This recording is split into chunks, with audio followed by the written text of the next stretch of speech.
Bonjour à tous et bienvenue pour cette vidéo coup de pouce. Alors coup de pouce énergétique, coup de pouce pour mieux comprendre les énergies de la lune bleue.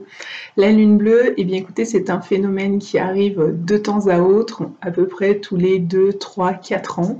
C'est lorsqu'il y a une 13e pleine lune durant l'année et que cette pleine lune a lieu en même temps qu'une autre durant le même mois calendaire.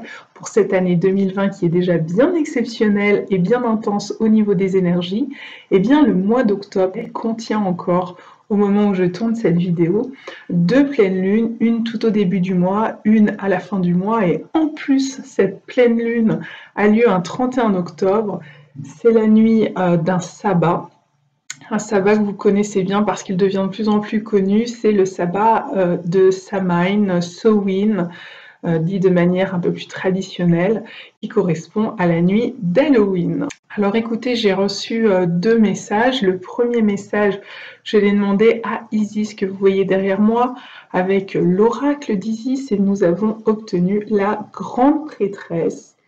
Alors la grande prêtresse, eh bien écoutez, elle vient nous parler d'une révélation, d'une prise de conscience, d'une information qui va nous, peut-être à tous au niveau collectif, peut-être au niveau mondial, peut-être au niveau national ou tout simplement à nous au niveau personnel, individuel, à notre propre échelle, une information qui va être révélée, qui va nous être communiquée. Un voile va être levé et un mystère va être dévoilé.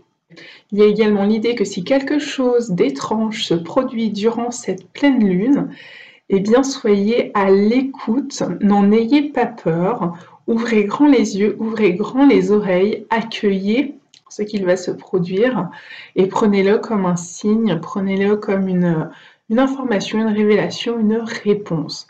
En tout cas, soyez bien attentifs parce que je pense que si vous êtes en train de vous poser des questions, on est en train de vous dire de faire confiance à plus grand que vous, à un ou des signes de l'univers, à votre âme, à votre intuition divine et à ne pas craindre ce qu'il va se produire parce que manifestement un tournant va se passer, quelque chose qui risque un petit peu de sortir du chapeau, comme on dit. Voilà, et puis alors, autre tirage, j'ai été inspirée, écoutez, au-dessus de moi, on m'a dit, mais prends aussi un tirage avec l'oracle d'Hawaï, qui est un oracle rare que peu de gens ont, et qui est plutôt un oracle basé sur les animaux médecine, les animaux totems du côté d'Hawaï. Alors écoutez, j'ai eu une très belle surprise, c'est que j'ai demandé à recevoir, enfin à vous transmettre, et donc à recevoir pour vous le transmettre, un message qui serait conjoint entre moi, mon esprit et celui de Poussine. Et il y a 3 cartes qui sont sorties ensemble. La première carte, c'est celle qui symbolise mon animal totem, que j'ai connu et rencontré d'ailleurs grâce à cet oracle d'Hawaï, pas par mon biais, mais par le biais d'une autre personne qui d'ailleurs depuis m'a offert le jeu et je lui remercie. Donc un petit coucou à Déborah si jamais elle passe par là. Donc je la remercie toujours des années et des années après de me l'avoir offert, à la fois la découverte de mon animal totem et à la fois cet oracle. Donc ici on va dire la carte qui me représente, et puis ici écoutez on a un joli arc-en-ciel avec ici en titre l'île légendaire du paradis, donc on peut supposer qu'effectivement ça symbolise l'énergie de Poussine. Le pont arc-en-ciel, j'en ai pas mal parlé dans le cours du mois de septembre, j'en ai reparlé aussi dans le cours du mois d'octobre, qui serait le pont qui permet de mener à l'au-delà et que traversent notamment les animaux qui nous quittent pour aller dans de meilleures contrées, on va dire ça comme ça. Donc j'ai trouvé ça très très joli et la combinaison, donc le message final, eh bien c'est celle du héron. Et ce héron, vous le voyez, eh bien là il est un peu, il y a un côté un peu sombre. Dans le texte, il est écrit un étang d'eau croupie dans lequel apparaît ce héron, mais vous voyez derrière, il y a un lever de soleil qui démarre. À partir d'une branche qu'on croit morte ou calcinée, eh bien il y a des pousses qui se mettent à venir. D'ailleurs, il y en a tout autour du héron avec des petits feuillages, eh bien ça vient nous parler de la transformation, de la séparation. Donc effectivement, ça fait encore écho à ce que j'ai pu vivre lors du décès de Poussine. Et ça vient nous dire bien que derrière, peut-être une séparation, une perte, un moment de doute, une fin de cycle, ne vous inquiétez pas, il y a une transformation en cours pour un autre horizon, un autre avenir et très certainement quelque chose de meilleur, c'est ce qu'on se souhaite à tous.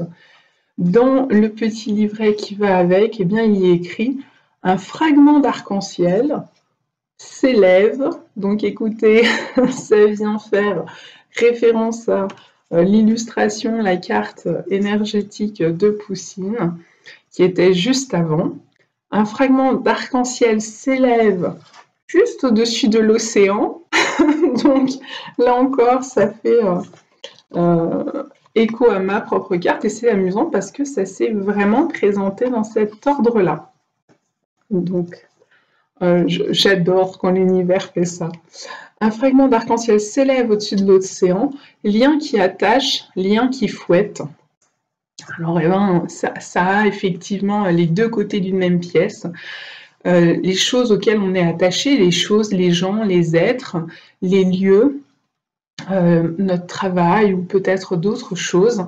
Et là, il s'agit d'en accepter la transformation parce que tous les liens n'ont pas qu'une facette d'attachement agréable, mais un lien peut aussi fouetter. Alors là, pour le coup, on peut imaginer le lien au bout du fouet d'Indiana Jones.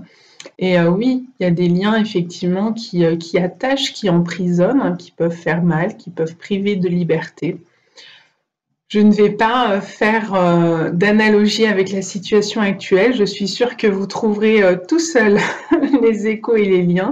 Mais je le redis, ça peut être aussi bien sur une échelle tout à fait individuelle que ça vient vous chercher, que ça vient vous parler. Cette idée de peut-être rompre un lien et de se sentir dans ce passage un peu sombre, d'eau croupie, de branches mortes. Mais finalement, ce héron fait un peu penser au phénix qui renaît de ses cendres parce que derrière, il y a une promesse de transformation suite à cette fin de cycle, suite à ce moment un peu sombre. Petit bonus, quand j'ai rangé mon paquet de cartes de l'oracle d'Hawaï, eh bien j'ai cette énergie qui est tombée qui s'appelle le faucon. Mais comme vous le voyez, les couleurs font vraiment penser à un phénix flamboyant qui réussit à renaître de ses cendres, couleur que l'on retrouve aussi ici dans la grande prêtresse. Donc on va se souhaiter à tous une belle transformation et une capacité de régénération, de résurrection, suite peut-être à des nécessités de transformation, d'évolution, de transmutation et de séparation dans nos vies à l'échelle collective ou individuelle. Donc il y a quelque chose comme ça qui vient nous dire, que ce soit ici ou que ce soit là, d'avoir confiance en plus grand que nous. Ça peut être en notre part divine, ça peut être en un Dieu créateur, la source, l'univers, en un plan divin peut-être plus grand qui se cache finalement et qui va peut-être pour partie nous être révélé derrière écoutez, ces événements qui sont en train de se passer. J'ai envie de dire sur le mois d'octobre en général, en tout cas en France on l'a vu, c'est un mois assez intense énergétiquement parlant avec le décès de Samuel Paty et les circonstances bien évidemment qui vont avec ce décès, avec les conséquences qu'il y a eu derrière sur le plan géopolitique, économique. Il y a cette question du reconfinement qui est sur le bord des lèvres de tout le monde à l'instant où je suis en train de faire cette vidéo. Au moment où vous la verrez, peut-être que les décisions gouvernementales auront été prises et auront été divulguées. Et puis voilà, on voit bien c'est très chargé énergétiquement parlant ce mois d'octobre, cette année 2020. Gardons l'espoir que le soleil se lève sur un nouvel horizon et que ce soit une énergie de transformation, de lâcher ce qui fait de nous finalement des prisonniers de cet univers qui peut-être ne nous ressemble plus et qu'il est temps justement de lâcher, d'apprendre à se séparer ou d'apprendre tout simplement à le transformer. Et dans ce petit livret, il est encore dit, il est peut-être temps pour votre âme d'entreprendre le voyage sur la voie cachée de Kan. Alors, je le prononce peut-être pas très bien, c'est un dieu hawaïen, mais ça revient un petit peu au même avec le message de la grande prêtresse qui nous dit juste en dessous les mystères des yeux d'Isis, qui nous parle de lever le voile d'Isis et de faire face à un mystère révélé. Donc peut-être qu'il va nous pousser à une transformation très forte. À bientôt!